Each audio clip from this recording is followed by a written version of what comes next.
Party looking down the barrel of their worst ever poll ratings, there are concerns in the Labour ranks, as we've been talking about, that the party could be heading for a spell in opposition.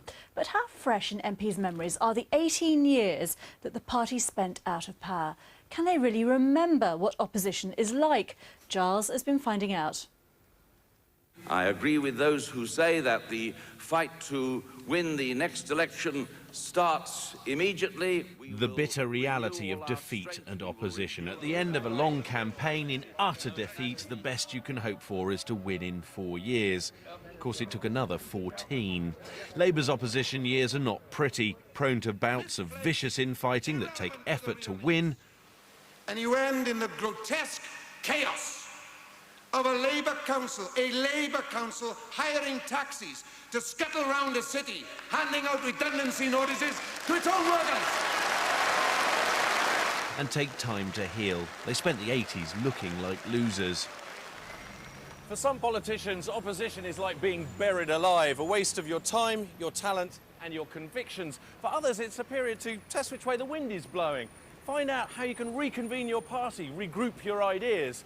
Which it is, I don't know. I've never been through it, but I know a man who has. The worst thing about opposition in Britain, perhaps in particular, is your impotence.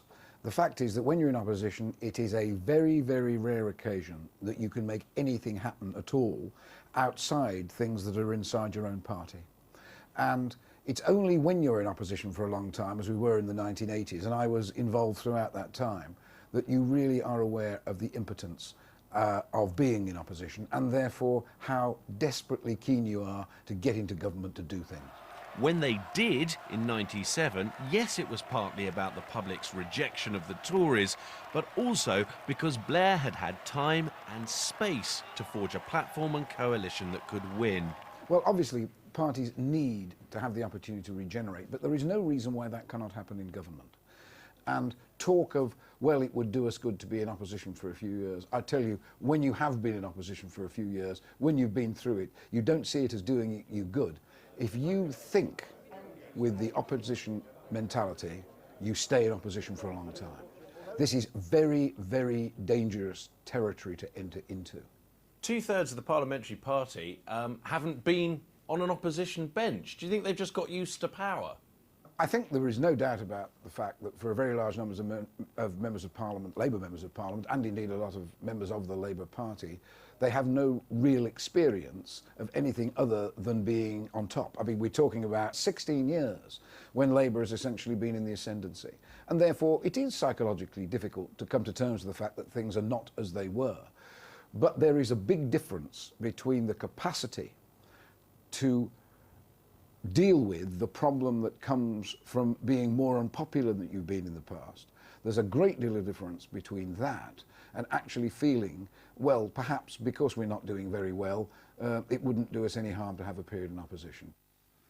Charles Donut reporting there. Brian Bravatti is a professor of contemporary history. He's followed all this carefully. Let's just pick up on the point in the bit of the tape there at the end, because I've heard Labour MPs say this too. The younger ones, they say, hey, the game's up for the next election, but the Tories are still basically useless. They'll only be in power for a little time. We'll be back again at the election after the next one, and we'll still be young enough to run the country. What would you say to them?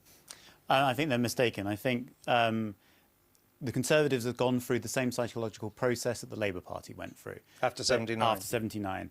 Long period of opposition, that level of desperation and pain was such that they would swallow almost anything to get back into power. The new lot of Labour MPs, incredibly talented bunch, in many ways very managerial, assume somehow that they will be able to get back quite quickly. That's not necessarily the case at all, because the advantage of incumbency is huge, as Blair and Brown showed in 2001, 2005. The other kind of question is what happened to the Labour Party? 1931, 1951, 1970, 1979, every time Labour has lost, they've swung massively to the left. The party has split. The left saying we lost because we weren't socialist enough. The right saying we lost because we were too left-wing. Huge fight, huge personality battles. The difference now is that there's no left. There's no meaningful socialist or even democratic socialist alternative within the party.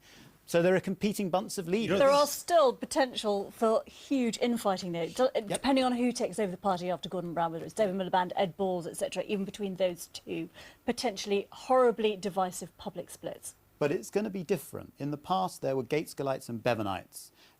There were people who hated Tony Benn and people who thought Tony Benn was the saviour, the messiah. It's hard to see who the big personalities are that people would follow. So it might not be, it could be, as Gita's saying, it's more likely to be faction-driven rather than ideologically driven, as it was. Or personality-driven, bizarrely. Do you think that the terrible time for the Labour Party in the early 1980s, when Michael Foot was the leader and that they lost by a landslide, even though Mrs Thatcher hadn't been that popular, is that now seared into the collective memory, or do these... We know we live in a country where history matters less and less. Are they losing the memory of how bad it can get? I think in some ways, I agree that that was the worst time, but the other way of looking at it is that Michael Foot kept the Labour Party in the game. And in a three-party political situation, yes, he did appallingly badly, but he was about the only person who could keep the party in the game. The worst-case scenario now is you have absolute meltdown. What I'd love to see are the numbers. If those 2/3 of those MPs, I wonder how many of them are actually going to survive. And what you might have is an old parliamentary Labour Party with some of the older MPs in place who do remember it. But you're right, I don't think the younger MPs do know what opposition is like. For lots of them who've been ministers or junior ministers, the car disappears. I mean, even established ministers, if you go through their memoirs, there is the chapter after they've been minister, where if they're honest, they say, and there was no car this morning. They're and in there for are no red collective boxes. shock, aren't they, when no one answers their telephone calls in the first 2 years of a Cameron they have government. to put their own toothpaste on their toothbrush. Well, maybe not as bad as that, but that is a huge Peter Mandelson shock. still doesn't do that, I promise you. You might know that, Andrew, but I couldn't comment. I read about it. Brian, thank you for that. Very interesting. Now, as we've been discussing, we're all having to look a little more closely at what we spent